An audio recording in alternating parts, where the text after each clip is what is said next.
Muy buenas noches, bienvenidos a un nuevo programa de Alta Política. Como todos los días martes, estamos en vivo en la señal 2 de Somos Alta y junto a Eduardo de Francisi y Javier Cornejo Solá, tratando de que sea un espacio de esclarecimiento. Como digo siempre, tratar de echarle luz a la noticia. Y camino a octubre venimos transitando todo este año electoral, visualizando de alguna manera el ritmo de la política, esto que es tan dinámico, qué va pasando en la Argentina y cómo nos vamos preparando. Por eso creo que en todos estos últimos programas hablamos también de muchos valores que hacen a la vida democrática, porque usted y yo, nosotros los que hacemos alta política, si algo nos interesa es cómo podemos prepararnos como ciudadanos para que hagamos la mejor elección. La mejor elección tiene que ver siempre con ese acercamiento o lejanía con la defensa de un tipo de civilización, con un tipo de sociedad que queremos salvaguardar, defender, con los valores que hacen inclusive en esta nuestra Salta a la salteñidad. Y por eso nos hicimos eco siempre de todas esas respuestas que nuestros legisladores han dado a los principios básicos, a lo más importante que tenemos los argentinos, los salteños, que es justamente esa cultura por la vida. Pero ahí estuve viendo, por ejemplo, y me hago eco de esto, en el canal Encuentro, un canal oficial del Ministerio de Educación de la Nación, cómo subrepticiamente y subliminalmente se insta al tema del aborto y no se toma conciencia de que es un genocidio y un crimen. Pero bueno, esa como una u otras cosas que realmente las hemos tocado aquí en Alta Política, como son los escándalos por la corrupción. Cosas que nos tienen a veces como indiferentes y son cosas serias que nos pasan a los argentinos y que realmente no podemos dejarlos pasar así nomás.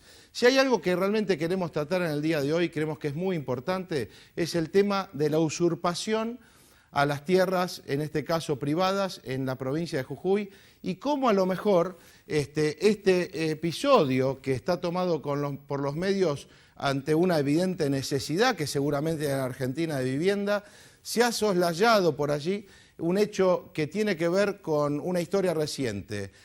Hace pocos meses hubo una usurpación masiva en el Parque Indoamericano en la ciudad de Buenos Aires. Resulta que ahora hay una usurpación masiva en tierras privadas de Jujuy, justamente en el ingenio Ledesma, y no es de casualidad que 2.000 familias puedan en forma espontánea trasladarse allí. Por eso queríamos tocar este tema para ver qué es lo que pasa si en el 2% de los ciudadanos de la ciudad de Buenos Aires son ocupas, si se dio este episodio con muertos, qué puede pasar si mañana estos grupos, entre comillas, que lideran estas agrupaciones sociales, instan a la gente a que tomen casas, aunque tomen plazas, porque hay necesidad de vivienda. Yo creo que acá hay un tema que tiene que ver con la función del Estado, tiene que ver con un tema de carencia habitacional, pero sobre todo hay un tema político de fondo. Nos acercamos a octubre y lamentablemente la Argentina está en una situación de blanco-negro. Nos resulta difícil dialogar, nos resulta difícil llegar a consensos y así vamos transitando. Un mes donde vamos a tener el día 14 las primarias abiertas y obligatorias. Va a estar aquí en Alta Política Fernando Montaldi de la Justicia Electoral para contarnos y mostrarnos inclusive cómo vamos a tener que elegir los salteños, cómo va a ser ese voto. Vamos a ver inclusive los votos que ya están confeccionados y autorizados por la justicia. Pero lo más importante es que en el primer bloque va a estar con nosotros Sergio Sandivaras, que es el que tiene a su cargo justamente las tierras fiscales de Salta, para ver cómo nos preparamos los salteños ante estas posibles ocupaciones ilegales y al mismo tiempo cómo nos preparamos en el marco, digamos, de un Estado que tiene que dar respuesta para que la carencia de vivienda al futuro sea, digamos, una política del Estado Nacional que tienda a solucionarlo. Y por bloque final vamos a estar nosotros también hablando con los jóvenes del PRO en Salta, que justamente esta semana, al mismo tiempo que ganaba Mauricio Macri las elecciones en la ciudad de Buenos Aires, los jóvenes del PRO en Salta eran expulsados por la intervención. Nada más y nada menos porque se dieron cuenta aquí estos jóvenes, que fueron los primeros que iniciaron el PRO, que querían acompañar a Juan Manuel Urtubey como candidato a gobernador. Bueno, El PRO oficialmente quería apoyarlo a Olmedo y ahora la justicia, la intervención que ha tenido el PRO, los ha expulsado. Vamos a hablar con ellos para que nos cuenten cómo está esa situación y como son jóvenes con mucha vocación política, que nos digan, bueno, cómo sigue ese camino.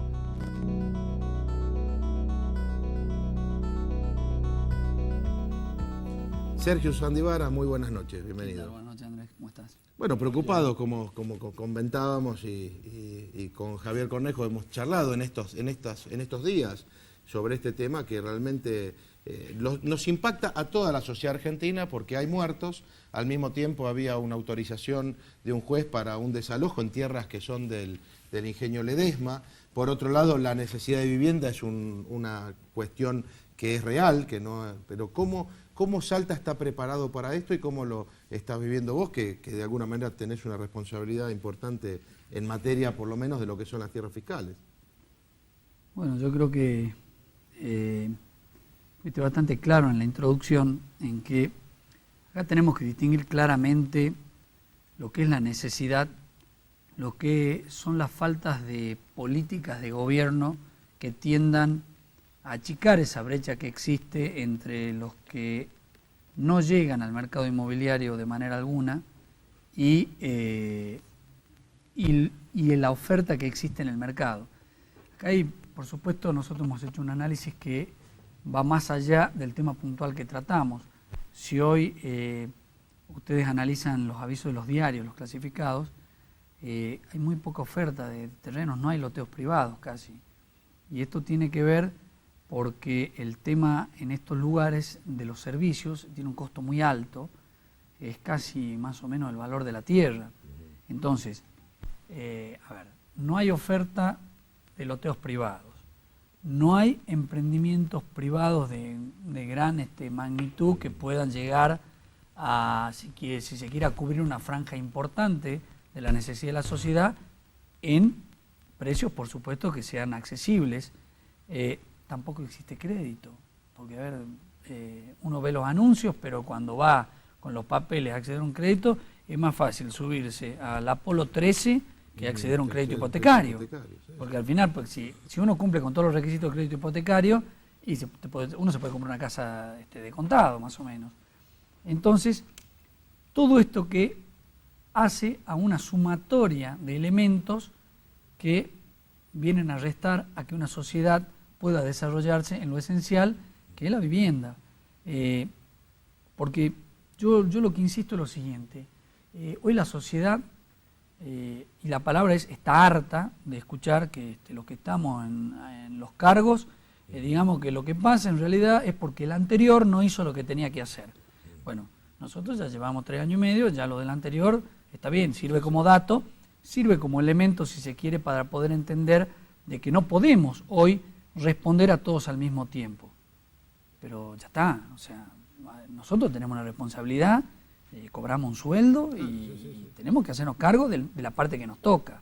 La parte que nos toca es, y la más difícil, y por lo menos ya voy a cumplir 2 años en este cargo, la que más me debe a mí en lo personal, es que cuando entregamos un terreno que se lo estemos dando a quien realmente lo merece. Y no como nos ha sucedido, cuando hemos puesto en funcionamiento el sistema informático y resulta que de los 12.000 solicitantes, 7.000 ya tenían terreno y no uno. Bueno, ese es uno de los temas, ¿no? Es decir, el déficit existe. No, eso es real y es un problema que hay que planificarlo y solucionarlo. ¿Hay posibilidades de que pueda arribarse a alguna solución provincial en el tema de la construcción de vivienda, o necesariamente al desaparecer el Banco Hipotecario Nacional, que fue la herramienta sobre la cual pivoteó todos los planes de vivienda que fueron los que inundaron el país en determinados momentos a través de ese banco, que hoy, bueno, virtualmente no existe, de manera que a nivel nacional estamos desamparados en este terreno? ¿Existe la posibilidad que a nivel provincial pueda haber algún plan o algo en este sentido? Bueno, yo lo que entiendo es que los que estamos en cargos ejecutivos, por lo menos tenemos que demostrar una capacidad similar a la que puede tener un cargo empresario. ¿Y esto qué quiere decir? Que si yo estoy en un cargo público, no es para convertirme en un asalariado que pasa a fin de mes a cobrar. Yo tengo que tratar de cada día buscar los elementos que arriben solución con el menor costo posible a mayor cantidad de gente. Nosotros estamos trabajando sobre, por ejemplo, hemos trabajado, está instaurado el nuevo sistema de loteo, donde en vez de entregar lotes de 10 por 20, previo, hecho un estudio donde hemos comprobado que en ningún lote de 10 por 20 se construye más del 40%, y que lo que queda de remanente es para juntar chatarra en la mayoría de los casos, o sea, no hay una utilización real del terreno. Hoy estamos en lote 9 por 15, donde logramos en un mismo espacio un 20% más de solución habitacional. Hoy estuve reunido con los técnicos donde me mostraban un proyecto, por ejemplo, que no es a nuestra área, pero bueno, el gobierno somos uno solo y nosotros cada uno arrima sus elementos. En un sistema de dúplex donde se utiliza con la mitad de la tierra, se logra el doble de solución y hay un costo de valor del servicio al 50%, un costo del valor de la tierra un 50%, un costo del valor de infraestructura al 50%. Entonces, cuando uno dice, bueno, cuesta 3 veces más, no, al final termina costando un 20% más la vivienda. Pero a ver qué pasa. Hay distintas franjas que hay que tratar de También hay que tener solucionar. en cuenta el tema del hacinamiento, que muchas veces no se ha tenido en cuenta cuando se han hecho barrios de monobloc. Es decir, también hay que verle esa otra cara. A veces se han hecho obras más económicas y han terminado siendo lugares que se vuelven peligrosos también, es decir, porque no tienen determinada calidad de vida o hay hacinamiento por parte de la cantidad de gente que los alberga. Yo creo que como nosotros tampoco debemos justificar todo lo que sucede en pos de que bueno hay elecciones o de que viene o que es una cuestión política y todo lo demás, bueno, si algo se hizo mal tiene que servir para ahora hacerlo bien. No quiere decir que sea malo. El mundo no vive en casas, el mundo vive en edificios. ¿Por qué? Porque si no Salta, hoy para ir desde el Huayco a San Carlos tenemos casi 20-25 minutos. ¿Por qué? Porque tenemos más de 10 kilómetros. Claro, el crecimiento y la deformado de la población. Y la densidad poblacional, claro, porque se extiende en un sistema horizontal, donde por supuesto que se logra en mucho menos espacio, en mucho más espacio, mucho menos densidad de gente, con lo cual por supuesto que esto tienen que trabajar los técnicos. Y, a nivel municipal, ¿no hay un programa de urbanización con el Código de Planeamiento Urbano y demás para localizar los futuros emprendimientos con respecto al tema este? Hoy hay una comisión que está integrada por la gente, por nosotros, por Tierra y Hábitat, por la municipalidad, por la Secretaría de Obras Públicas, o sea, por todos los elementos, por la Secretaría de Recursos Hídricos, porque hoy debemos planificar donde nosotros tenemos servicio, y cuando se planifica un barrio, no es solo amontonar casas, Es hay agua, que hacer... placa, No, pero además de eso es centro de salud, policía, escuela, transporte, escuela. Claro. Hay un tema puntual que lo sufrimos en el verano pasado, que fueron las inundaciones del río Arenales, que afectó a una gran cantidad de gente que está asentada dentro de lo que sería la línea de ribera del río. Si llega a ocurrir otra inundación, ¿cómo está previsto qué hacer con esa gente? ¿Hay posibilidades de traslado de esa gente a otros lugares? Si hay algún programa con respecto a ese tema. Se está reubicando esas familias, se está trabajando sobre alrededor de 250 núcleos que se van a entregar, de familias que están por supuesto de mayor riesgo. El tema es que cuando se saque esas familias hay que hacer algo con ese lugar, porque se retiran ese, vienen 200 más. La realidad es que el trabajo más complejo que existe es el poder separar un poco la paja del trigo, que es la necesidad del negocio. Yo me hago cargo que acá existe una necesidad, claro, y que hoy realmente asciende a 7.000 familias en capital y 11.000 en el interior. Eso es lo que tenemos que solucionar.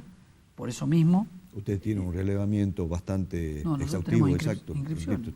Son gente que tiene expediente en Tierra y Hábitat. Bueno, ese es un punto. El punto que sigue es que el gobernador ha sido muy claro en gabinete cuando se ha planteado y se ha llevado los números.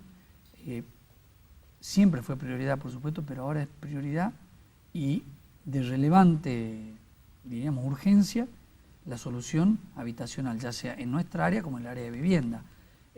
Porque nosotros mañana estamos terminando un expediente de la cuestión administrativa, porque hemos logrado arribar a un acuerdo con los propietarios en el precio que evalúa inmueble, y vamos a adquirir 30 hectáreas más en Atocha, y estamos trabajando sobre un pliego llamado oferta pública de tierras. O sea, vamos a invitar a todos los que tengan tierras en la provincia de manera transparente, de cara a la sociedad, para que ofrezcan las tierras y de acuerdo a los valores se va a adquirir más tierra. Te hago una pregunta, Sergio, porque hay también una falta de redistribución poblacional en Salta, porque siempre está esa migración permanente hacia las capitales en general, no es un fenómeno no de Salta, sino de toda Latinoamérica. Ahora, no alcanza con decir, bueno, la gente se va a las ciudades, no tendríamos que ir pensando en una redistribución poblacional, que la gente se arraigue en su lugar, que haya más seguramente fuerza de trabajo o industria, y mostrar algunos planes de promoción, inclusive promoción dentro de la misma provincia, porque vive mucho más dignamente una persona cerca del lugar donde nació, donde se educó, a lo mejor que hacinado en un cono urbano que termina siendo a veces muy duro para las condiciones de vida de la modernidad. Sí, justamente cuando uno cuenta con elementos informáticos y estadísticos como tenemos hoy, la curva de solicitud en capital ha bajado en un 70% y ha aumentado en el interior. Esto tiene que ver con justamente este gobierno realmente ha puesto como eje de la política el desarrollo y la atención del interior. Hoy en el interior, con esta descentralización, podemos ver en los pueblos que quieran, corralones nuevos, almacenes nuevos, restaurantes nuevos, confiterías, porque cuando el trabajo y lo que se hace, lo que se construye en el lugar, lo hace la gente del lugar y no 3 o 4 empresas, bueno, hay una redistribución natural, lo que hace que la gente se quede en el lugar o gente se vaya hacia el lugar. Eso está muy claramente en la estadística. Yo lo que creo y que claramente hay que distinguir es esto. Este tema que tenemos ahora ahí arriba, al lado del Gran Bur, nosotros y tenemos los teléfonos nuestros para mostrarlos, y mañana seguramente se van a estar radicando denuncias penales de gente que ha sido extorsionada, que ha sido amenazada, y tenemos mensajes de texto donde claramente una dirigente que tiene ya 5 denuncias penales, que lo intentó antes de abril. Justamente yo quería terminar el bloque hablando de esto, es decir, como comencé en mi columna, cuando esta gente no se va a un terreno por pura espontaneidad, sino porque está inducido por grupos, llámele sociales o políticos, que tienen otra finalidad detrás. Sí, bueno, por eso, justamente, nosotros ya, por eso, cuando fueron a ocupar, estaba la policía ahí, porque ya teníamos el dato, porque hace una semana o 10 días que estaba reclutando gente y reuniendo gente con el argumento de que había que aprovechar lo que había pasado en Jujuy. Bueno, entonces, aprovechemos lo que pasó en Jujuy, no nos van a sacar, bueno, vamos y nos instalemos, y además, esto fue así, me lo mostraron, mensaje de texto, Usandi Varas mandó un ingeniero con un plano de una expropiación que no es tal, con un plano con lotes, reparten lotes, cobran y siguen cobrando. Entonces, esto por supuesto que de Virtua se mal utiliza, coincidentemente una semana antes de las primarias, la otra vez fue una semana antes de las de abril. Bueno, esto es lo que no se negocia. No se negocia de ninguna manera, porque nosotros dando respuesta a esta familia no le estamos solucionando el problema a nadie. Lo que estamos haciendo es haciendo entender a quien trabaja, a quien se sacrifica, a quien se privó de un montón de cosas. A quien sacó un crédito por ahí. A quien sacó un crédito, a quien hoy sigue alquilando, a que piense que es un estúpido. Ahí está. Realmente, o sea, esto hay que decir, piensa que yo soy un estúpido. Porque pues, yo voy, tomo, viene Usandi Varas, y como yo tomo y no quiere mantenerse en el cargo, entonces para mantenerse en el cargo tiene que dar... O como se dice, no los podemos sacar de ninguna manera, es decir, porque obviamente la fuerza pública no se puede usar por aduciendo cualquier otro pretexto. Además he estado yo con algunos dirigentes donde me decían, la Constitución dice que me tienen que dar una vivienda. Entonces yo le digo, bueno, yo tengo 16 años de abogado. Yo te pediría primero que repase, porque no dice eso. Lo que dice es que debe garantizar el acceso a la vivienda. Lo que sí te pediría, la Constitución no tiene un solo artículo, tiene un montón de artículos. Y vos querés que nosotros te respetemos uno y vos infringís todo el resto. Entonces, cuando hay un principio jurídico que dice que quien se sale debajo del alero de la justicia, de la pirámide normativa que rige a un Estado, luego no puede meterse abajo del alero en la parte del alero que le conviene. O estamos bajo de la justicia, bajo de la normativa de un sistema constitucional en todos sus aspectos, o no lo estamos. No es la parte que nos viene bien. Muchas gracias, Sergio. No sé si querés comentar algo, Javier, pero... Una última pregunta. Dentro de los posibles adquirentes de la vivienda, calculo que deben haber muchos interesados que detentan planes sociales. En lo que hace al pago futuro de esos terrenos, de esas viviendas, en caso de que esos planes sociales caduquen, ¿está previsto de alguna manera cómo esa gente puede hacer frente a sus cuotas o a sus obligaciones? Sí, dos cosas. En primer lugar, para los señores que están usurpando, tienen que saber que rige el decreto de presidencia donde se le caen todos los planes sociales. Así que después verán qué hacen sin el plan social el mes que viene, punto 1. Perfecto. Punto 2, lo que nos preocupa es que nos pague alguien, porque tenemos 12.000 beneficiarios, de los cuales están al día 300. Hay casi 16 millones de pesos de deuda, donde nosotros podríamos hoy estar solucionando 2.000 lotes por lo menos. Entonces, las cuotas son muy bajas. Tenemos cuotas que van desde 4 pesos a 50 pesos. No las paga nadie. No se pagan. No las paga nadie. Ahora, cuando le vamos a dar el terreno, y yo quiero, tengo grabada un montón de estas cuestiones, nosotros queremos pagar hasta que le entregamos el terreno. Una vez que tiene el terreno no paga nadie. O sea, hay que recuperar el círculo virtuoso. Los primeros que tenemos que cumplir somos nosotros los funcionarios. El Estado y el gobierno debe demostrar que está comprometido y que cumple con sus deberes, pero luego la sociedad debe responder en consonancia a esto. Esperemos que la sociedad responda en consonancia, que es lo que creo que deseamos todos los argentinos y los salteños. Nosotros nos despedimos, como siempre, saludando a toda la gente de Orán y Rosario de la Frontera y a lo largo y a lo ancho de Salta, que nos acompañan con sus mails, con sus llamados telefónicos, y a todo el equipo de producción nos sirven para tratar de hacer un muy buen programa. Nosotros estamos realmente muy contentos que ya se han entronizado al Señor y la Virgen del Milagro en la Catedral de Salta, y obviamente creo que pedirles, como decíamos la semana pasada a ellos, que ilumine a nuestros gobernantes y a nosotros como ciudadanos. Nos volvemos a ver, si Dios quiere, el martes próximo aquí en Alta Política.